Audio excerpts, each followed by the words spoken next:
لا، ما هو انت طول ما انت ماشي في شوارع مصر لازم تلاقي قصه غريبه، استحاله تلاقي شارع متسمي كده عادي. يعني احنا دلوقتي في الفجاله، اول حاجه جت في دماغك ايه؟ الكتب ومستلزمات المدارس. تفتكر بقى الفجاله كانت كده اول ما ظهرت؟ لا طبعا، ما كانش ليها اي علاقه بالتعليم اساسا، وما كانش اسمها الفجاله اصلا، كان اسمها الطباله حضرتك.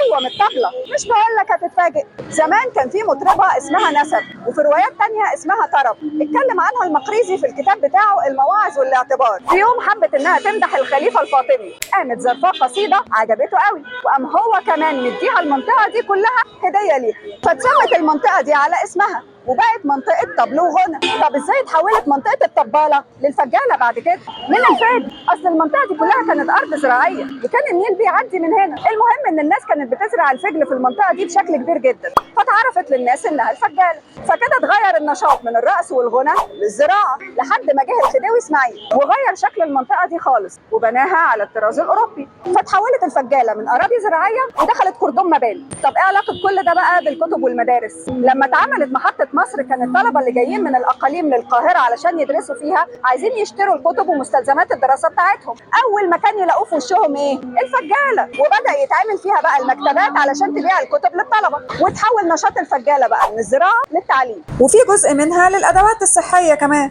دي اكتر منطقه في مصر عملت كارير شيفت.